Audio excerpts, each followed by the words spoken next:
안녕하십니까. 삼국지 목차를 따라가며 이야기로 풀어보는 이야기 삼국지입니다.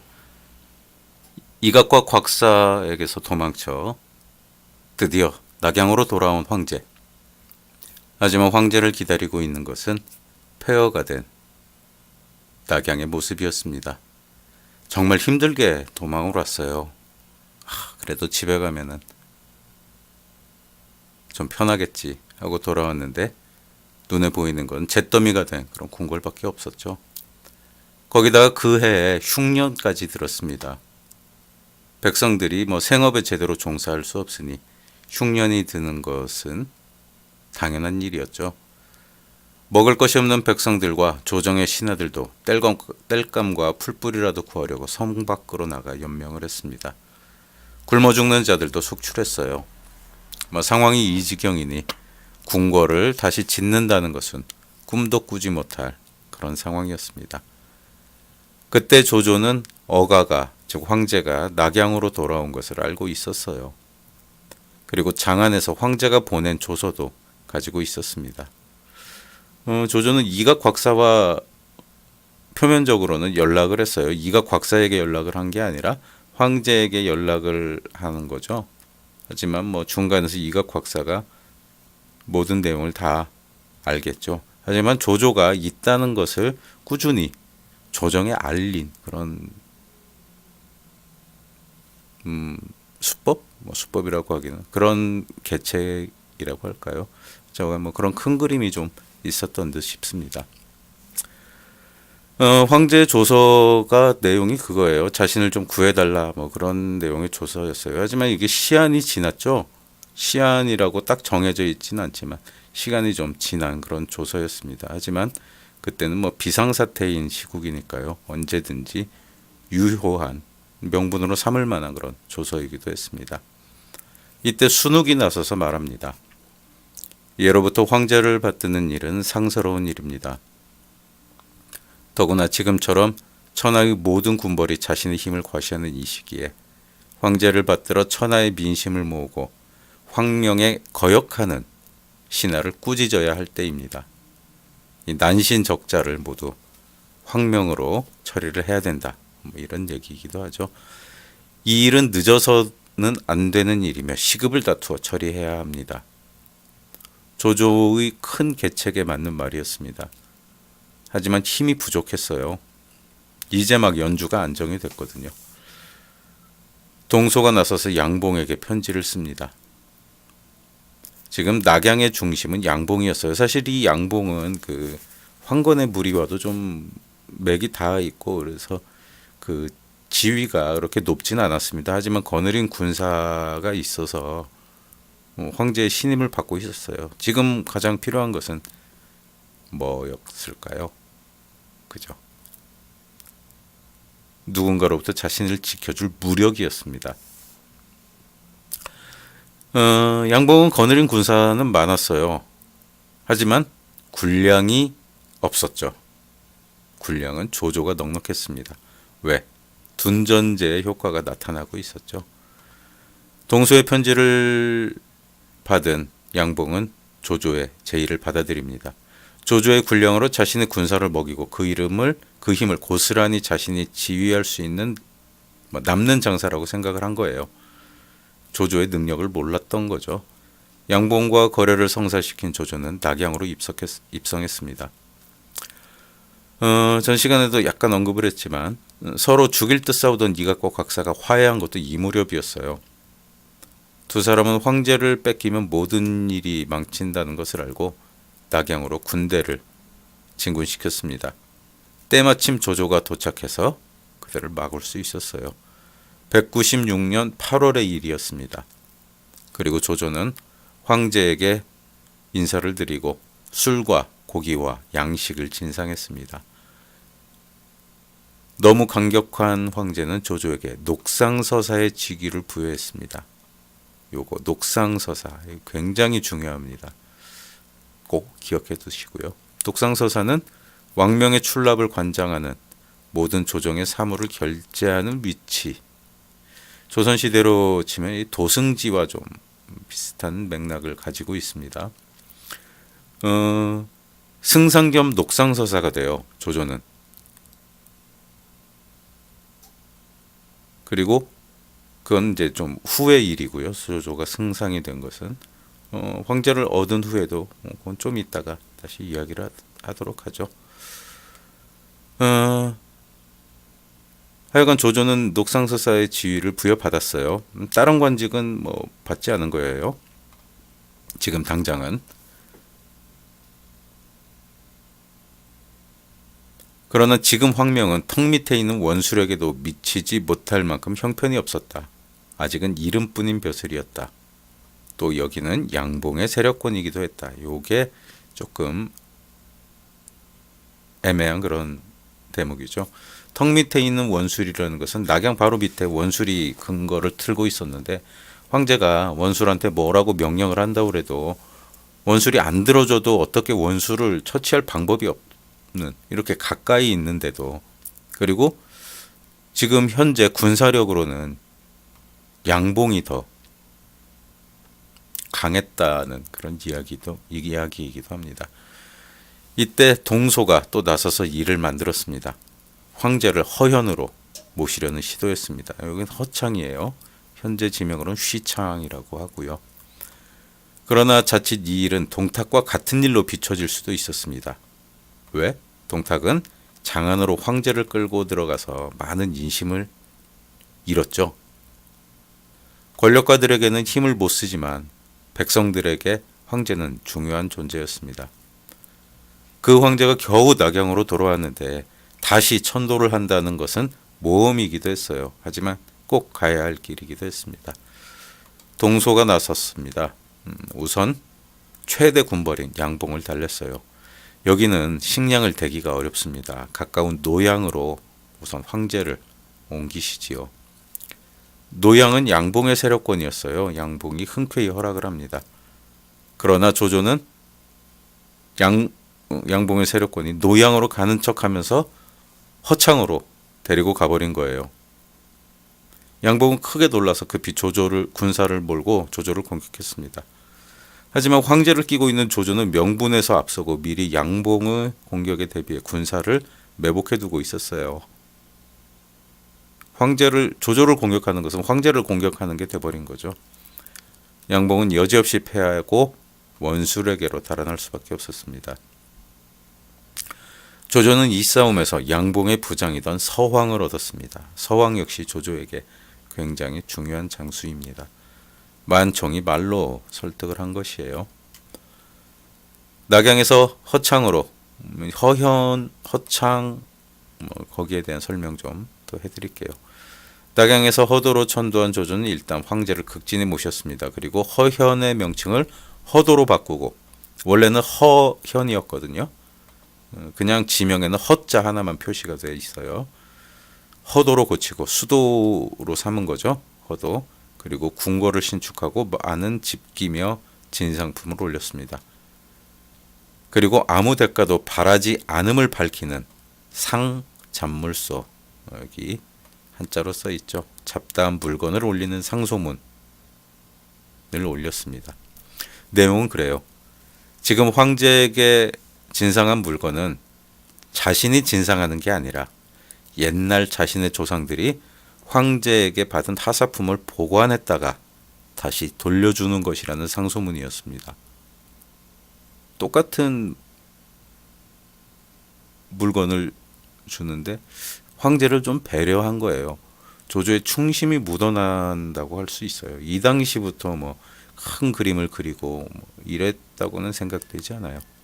적어도 조조는 한시를 바로 세우려는 그런 마음이 있었다고 저는 개인적으로는 생각을 합니다.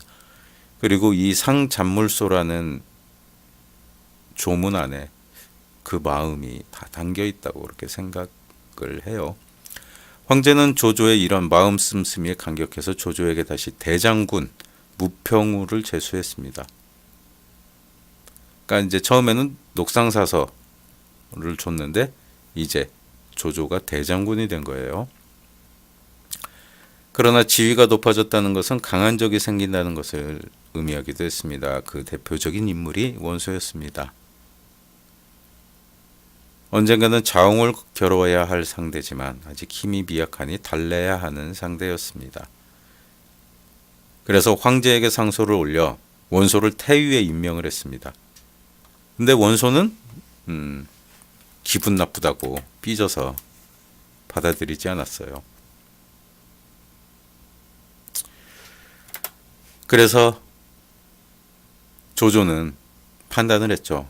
이게 대장군 아래가 태위였던 것 같아요.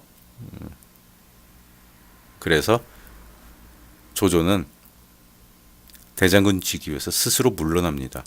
그리고 원소에게 대장군을 줘요. 바보 같은 원소는 기분이 풀렸어요. 아, 내가 조조보다 높아. 근데 이 허울 뿐이거든요. 대장군이라는 것은 황제의 군대가 있고 황실의 군대가 있고 그 군대의 지휘권을 가졌을 때 본격적으로 그 힘을 발휘를 하는 거예요. 근데 지금 황실의 군대가 없죠. 그리고 원소는 멀리 기주에 있습니다. 황제 옆에 있는 것도 아니거든요. 그냥 명패만 대장군인 거예요. 근데 그걸 받고 마음을 풀고 허허허허 이렇게 좋아했던 거죠. 참 바보 같은 명문가의 후회다운 그런 명예욕이 강한 그런 사람인 것 같아요. 어느 정도 주변 정리를 한 조조는 눈을 다시 서주로 돌립니다. 지금 나의 마음은 서주를 차지하는 것이요. 그런데 지금 서주에는 여포가 들어가 소패에 주둔하며 서로 유비와 의지하는 형세를 취하고 있어. 내가 서주를 공격하는 것도 어렵지만 두 사람이 서로 의지해 나를 공격하는 것도 여러모로 걱정이요. 좋은 생각이 있으면 말해보시오. 허저가 군사를 달라고 청합니다. 당장 출병해 유비와 여포의 머리를 베어오겠다는 것이다. 하지만 순욱이 다시 계책을 냅니다. 이른바 2호 경식지계. 두 마리의 호랑이가 하나의 먹이를 두고 싸우게 하는 그런 계책이었어요. 지금 유비는 서주를 차지는 하고 있지만 정식으로 칙명을 받은 상태는 아니었습니다. 조조는 우선 유비에게 정동장군, 의성정호, 서주목에 제수하고 아울러 따로 서신을 주어서 여포를 죽이라고 명령을 내립니다. 차도살인지계죠. 만약 유비가 여포를 죽인다면 힘이 약화되는 것이고 반대로 여포가 유비가 자신을 죽이려는 것을 알고 유비를 죽여도 조조에게는 어느 결과가 나오든 이익이 되는 거죠. 순욱이 노린 것은 그 두 가지였어요. 근데 뜻밖의 유비가 그 의중을 꿰뚫어 봅니다. 그는 조조의 사자에게 말해요. 이 일은 시일을 정할 수가 없다. 임기응변으로 처리해야 되니까 내가 최선을 다해서 최대한 빨리 하겠다라고 말을 전해달라고 합니다. 사자도 더 요구할 수 없어서 돌아갔어요. 유비에게는 난관이었다. 처음 밀서를 받은 사실을 알았을 때 관우와 장비는 여포를 싫어하죠. 여포를 죽이라고 적극 권했지만 이 일이 그렇게 간단하지 않다는 것을 파악하진 못했어요. 하지만 계략을 물리치는 것은 솔직함이 최고라고 유비는 생각을 했습니다. 그래서 유비는 여포를 불러요. 그리고 조조의 밀서를 보여줍니다. 현덕은 나를 죽이려는가? 여포가 깜짝 놀라서 물어봤어요. 그때 장비가 갑옷으로 무장하고 달려와서 여포를 붙잡았습니다. 그런 장비를 유비가 꾸짖어서 물리치고 자신의 속마음과 조조가 보낸 밀서의 숨은 뜻을 말해줍니다. 이것은 우리 둘이 힘을 합해서 조조에게 대항할까봐 우리를 서로 갈라놓으려는 술책입니다. 여기에 대항하는 방법은 간단한데 우리가 서로 믿고 해치지 않으면 되는 거다. 여포도 유비의 손을 잡으면서 감격해합니다. 여포가 돌아가자 관우와 장비가 들어와 유비를 책망했습니다. 아이 형님은 왜 저 여포를. 유비는 그때 두 동생에게 조조가 노리는 바를 알려주고 여포를 미워하지 말라고, 여포가 중요한 인물이라고 다시 한번 일깨워줍니다. 순욱의 계책 하나는 그렇게 깨지고 말았습니다. 조조는 서주의 동정을 정탐했는데 유비가 여포를 죽이려는 움직임이 보이지 않았어요. 그러자 조조가 순욱을 다시 부릅니다. 이번 계책은 틀린 모양이요. 다른 방도는 없겠소. 순욱이 다시 한 가지 계책을 말합니다. 구호 탈랑지계. 여포를 이용해 유비를 서주에서 쫓아내는 방법입니다. 순욱이 자세한 내용을 조조에게 설명을 했어요. 유비가 남양을 공격하겠다는 표문을 올렸다고 원술에게 거짓으로 알려주는 겁니다. 이렇게 지금 삼각형인 셈이에요. 조조가 있는 허창은 삼각형 제일 윗꼭지점 북쪽이고 서주가 오른쪽 그리고 남양이 왼쪽 서로 경계를 맞대고 있습니다. 그러니까 원술한테 거짓으로 알려주는 거죠. 유비가 너를 공격하려고 한다. 그리고 원술한테는 그러면 원술이 유비를 향해 움직일 것이고 그러면은 유비도 할 수 없이 서주를 비우고 원술과 싸우러 나갈 것이다. 그러면은 욕심 많은 여포가 참고 있을 리가 없다. 그러니까 여포가 서주를 차지하도록 하자는 거죠. 조조는 다시 순욱의 계책대로 황명을 빙자해서 조서를 내려보냅니다. 유비는 황명을 받들고 서둘러 군사를 점검을 했습니다. 조서의 내용을 아는 미축이 유비를 말립니다. 조제의 음모라는 것을 파악한 거죠. 유비가 말합니다. 하지만 옥새가 찍혀 있으니 황명이요. 황명을 거스를 수는 없어. 다만 최대한 조심할 뿐이요. 이게 조조의 생각이었고 순욱이 조조에게 권한 가장 좋은 계책 황제를 모시고 황명으로 제우들을 짓누르자 이거였거든요. 하지만 이거는 양날의 검과도 같은 거였는데 후에 기회가 있으면 다시 자세히 설명을 해드리도록 하겠습니다. 미축도 더 이상 유비를 말릴 수가 없었어요. 그런데 누구를 데리고 출병할 것인가가 문제였습니다. 별다른 참모가 없는 유비에게 관우는 군사의 일을 의논하는 그런 상대였어요. 그렇다고 장비에게 서주를 맡기는 것은 또 부담스러웠습니다.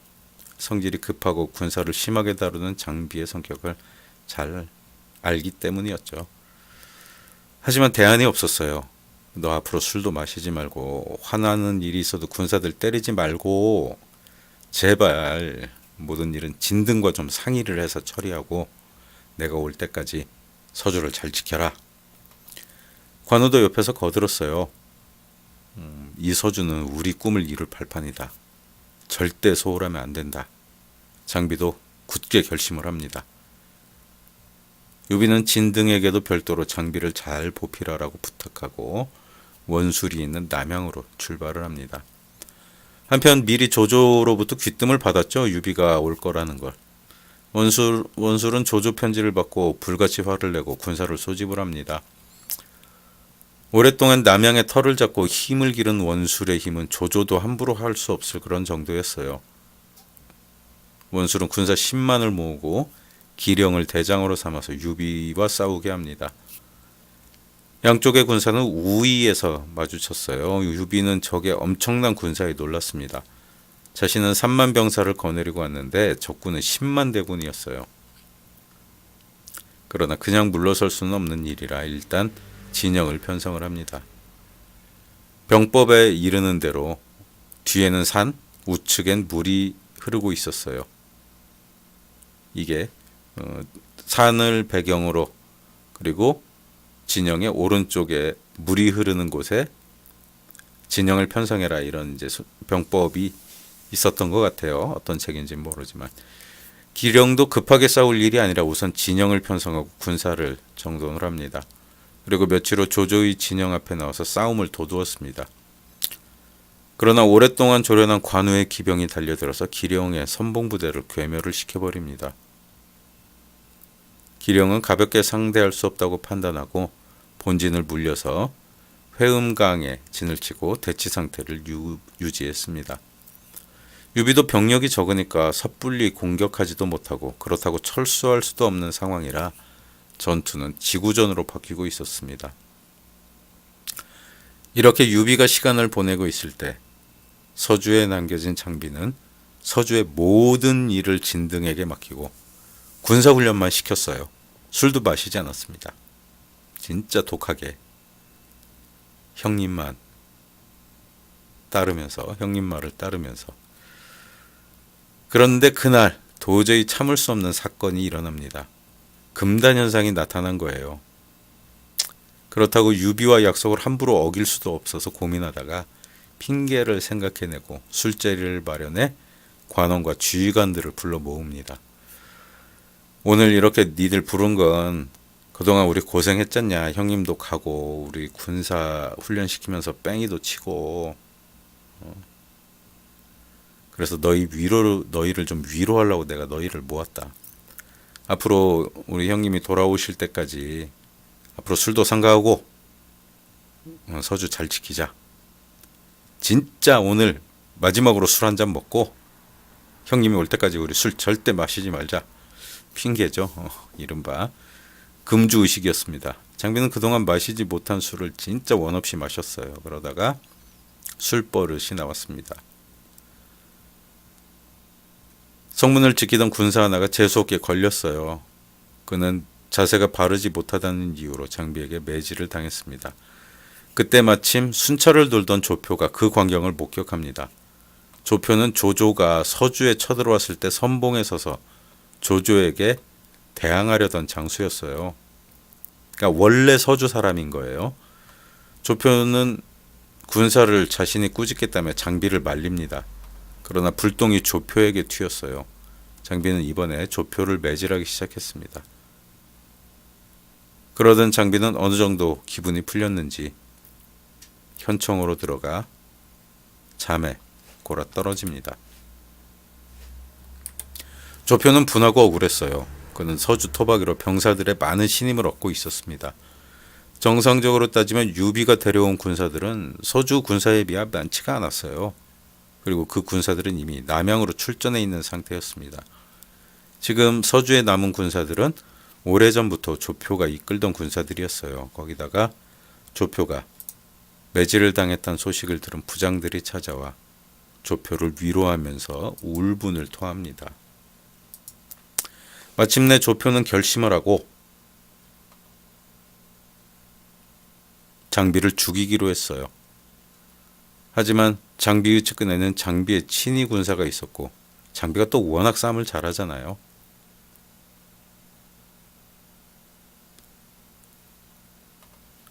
그래서 장비를 성에서 쫓아내기만 했습니다. 현청에서 늦도록 정무를 보던 진등이 소란이 일어나자 조표에게 대항할 방법이 없었어요. 소패의 여포에게 소요를 알리고 도움을 청했습니다. 여포는 즉시 군사를 이끌고 서주로 들어와 군사들의 소요를 진압했습니다. 주동자 조표는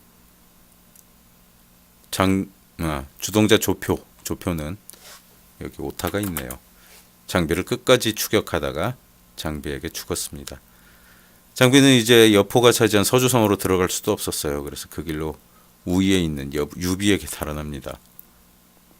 겨우 마련된 유비의 근거지가 실로 허망하게 사라진 거예요.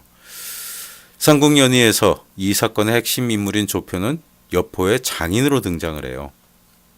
그리고 여포를 미워하는 장비가 조표가 이제 여포의 이름을 내세우자 조표를 매질하고 조표가 여포를 불러들여 서주를 차지한 사건으로 묘사를 하고 있습니다. 그러니까 내용은 술자리인데 조표가 있은 거예요. 그래서 조표한테 술을 한 잔 마시라고 그랬어요, 장비가. 근데 조표가 술을 못 마셔요. 억지로 마시게 했어요.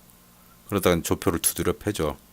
그러니까 사위한테 잃는 거죠, 장인이. 그래서 이제 성문을 열어주고 여포가 서주를 차지했다. 이렇게 삼국연의에는 나옵니다. 하지만 조표는 이때 이미 합의의 상으로 실질적인 행정수장이었습니다. 이때 서주의 수도가 합의였으니 조표의 관할구역이 분명했어요. 그리고 유비는 서주 자사의 신분이니 서주의 전체 통치권이 있겠지만 조표도 자신의 관할인 합의의 통치권이 있다고 할 수 있습니다. 이건 그거예요. 청와대가 서울에 있잖아요. 그렇다고 서울시를 대통령이 다스릴 수는 없죠. 서울시는 박원순 시장이 서울시의 행정을 다스리는 거죠. 그러니까 그렇게 충돌되는 개념이 좀 있는 겁니다. 장비가 서주를 잃은 사건은 이 두 개의 통치권이 충돌한 사건으로 볼 수도 있습니다. 또 한 가지 알 수 없는 것은 합의를 점거한 여포가 서주 자사의 인수를 획득해서 과연 합의 인근의 지방을 아무 반발 없이 통치할 수 있었느냐는 의문이에요. 그러니까 여포가 부당하게 서주를 그렇게 점령을 했고 그랬다면은 신망이 따르지 않았을 거라는 뭐 그런 이야기이기도 합니다. 하여간 유비는 느닷없이 나타난 장비를 보고 사태를 짐작을 했습니다. 한참 울기만 하던 장비는 서주 일을 보고를 해요. 조표가 반란을 일으켰습니다. 넌 뭐하고 있었냐? 장비는 차마 술에 취해 있었다고 말을 하지 못했어요. 뻔하니까 유비와 관우도 더 묻지 않았습니다. 그러다 관우가 뭔가 생각난 듯 물어봤어요. 형수님은 어찌했느냐? 장비도 그때 이제 생각이 드는 거죠. 혼자만 달아나서 생사를 알지 못합니다. 장비의 말에 관우가 할 말 없다는 듯 발만 동동 구르고 있었죠. 한참 울던 장비가 칼을 뽑아들고 자살을 하려고 해요. 그때 유비가 장비의 팔을 잡고 말립니다. 처자는 의복이고 형제는 손발이라는 말을 너는 모르냐. 의복은 망가지면 새로 살 수 있지만 손발은 잘리면 그것으로 끝이다. 우리는 도원에서 결의하고 같은 날 죽기로 했는데 네가 지금 죽으면 우리도 같이 죽어야 그 약속을 지킬 수 있다. 경거망동 말거라. 어차피 서주는 우리 것이 아니었는데 지금 또 잃었다고 뭐가 아깝겠느냐. 우선 침착하게 일의 정황을 알아보고 처신하도록 하자. 처자는 의복이고 형제는 손발이라는 말은 유비가 한 말이 맞는 것 같아요. 근데 우리는 도원에서 결의하고 같은 날 죽기로. 도원 결의 자체가 없었으니까 이 말은 좀 작가의 대사가 아닌가 그렇게 생각을 합니다. 한편 서주의 소유를 진압한 여포는 갑작스런 병고에 놀란 백성들을 안심시키고 군사를 보내 유비의 가솔들을 보호했으며 여전히 진등을 전면에 내세워 행정을 보는 한편 진궁을 불러 앞으로의 일을 의논을 했다. 이렇게 나와 있습니다. 진등은 원래 서주 사람이죠. 서주의 행정가였어요. 그러니까 주인만 바뀐 거예요. 도겸이었다가 유비였다가 어공이라고 하죠. 어공. 요즘. 그러니까 진등은 늘공. 유비, 도겸, 뭐 여포는 어공인 셈이죠. 임기 끝나면 또 갈 거니까 그런 셈이에요. 여포도 진궁도 사실 그 서주에 욕심이 있었어요. 근데 이렇게 갑자기 서주를 얻게 된 거죠. 기분이 되게 좋았어요. 하지만 유비가 돌아오면 이걸 다시 줘 어째 막 이제 이런 고민을 하는 거죠. 그때 여포가 서주를 차지했다는 소식을 첩자에게 들은 원술이 여포에게 사자를 보냅니다. 유비를 없애주면 군량과 군수품을 주기로 여포를 꼬신 거예요. 진궁이 고민도 없애고 군비도 확충할 수 있는 길이라며 군사를 파견을 했습니다. 여포는 즉시 고순을 우위로 파견을 했어요. 그러나 유비는 근거인 서주를 잃어 후방 지원이 끊기자 다시 싸울 여력을 잃고 병사를 이끌고 광릉으로 옮겨갔습니다. 그러니까 여포는 우위에서 기령과 유비가 싸우고 있었잖아요. 우위로 군사를 보냈는데 유비는 서주가 여포의 손에 들어갔다는 소식을 듣고 전투를 포기한 거죠. 그리고 이제 다른 데 갔는데 그래서 허탕을 친 거예요. 그러나 약속대로 군사를 파견했으니까 고수는 기령한테 약속한 물품을 달라고 요청을 했어요. 근데 기령은 자신이 결정할 일이 아니라고 고순을 그냥 돌려보내고 원술에게 돌아가 그 일을 보고합니다. 원술이 여포에게 따져요. 야, 유비 죽여야지 주는 거지. 유비를 죽이지도 못했는데 어떻게 내가 물건을 주냐. 원수의 말을 들은 여포가 당장 화를 내고 군사를 동원해 원수를 치려고 합니다. 그러자 진국이 나서서 말렸어요. 그리고 여포에게 이야기를 합니다. 지금 원술이 하는 짓을 보면 저거 완전히 상냥아치다. 우리가 유비를 없애도 약속을 지킬지 이걸 장담을 할 수가 없다. 그리고 원술은 진짜 오랫동안 거기에서 힘을 길러왔었거든요. 우리가 가볍게 상대를 할 수 있는 적수도 아니니까 차라리 지금 유비를 불러서 우리 편으로 삼자. 그리고 나중에 원수를 치는데 선봉으로 세우자. 진국 말이 일리가 있었어요. 하지만 유비가 돌아오면 서주의 처분이 또 문제였습니다. 진국이 다시 얘기를 해요. 우리가 처음 왔을 때 유비가 우리 보고 서주를 맡아달라고 하지 않았느냐. 그리고 지금 유비는 자기 처지가 곤란해서 우리가 서주를 내준데도 받지 못할 것이다. 그 일은 내가 알아서 할 테니 일단 유비를 불러들여라. 그래서 여포는 진궁을 믿고 유비를 서주로 불러들입니다. 이때 유비는 광릉으로 가다가 원술의 공격을 받고 난감한 처지에 놓여 있었어요. 군량은 떨어지고 군사의 태반은 상하거나 달아났고 먹을 수가 없으면 싸울 수도 없잖아요. 사실 그 춘추 전국 시대에도 그리고 유방과 항우의 쟁패기 즉 초한지에도 병사들은 의리보다는 식량을 따라 움직였습니다. 먹여주면 충성을 바쳤고 먹이지 못하면 달아나는 일이 반복되었다라고 초한지에 나와 있어요. 그러니까 그 군사들이 움직이면은 병참이 따라가잖아요. 그 수레에 곡식이 산더미처럼 쌓여 있으면은 그냥 가서 충성을 다하는 거예요. 왜? 먹을 게 있으니까. 중국은 이 먹을 거에 대한 문제가 굉장히 큽니다. 물론 뭐 우리 옛날에도 그랬겠죠. 우리가 서주로 간다. 우리는 서주로 간다. 이렇게 유비가 여포의 편지를 펼쳐놓고 관우 장비에게 말합니다.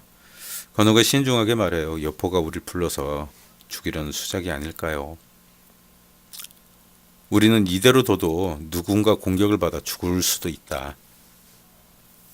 의심이 가더라도 우리가 갈 곳은 서주밖에 없다. 그리고 여포가 서주를 차지한 데는 다 이유가 있으니 너무 의심하지 말아라. 유비의 결정에 관우장비는 따를 수밖에 없었습니다. 유비는 서주에 도착해 군사를 성 밖에 주둔을 시키고 여포는 유비가 자신을 의심할까봐 찔리는 게 있으니까 우선 유비의 가족을 돌려보냈어요. 간부인과 미부인이 있었죠. 간부인과 미부인이 여포가 정말 잘 대해줬다고 유비한테 이야기를 합니다. 우선 유비는 혼자 서주성으로 들어가서 여포에게 감사를 합니다.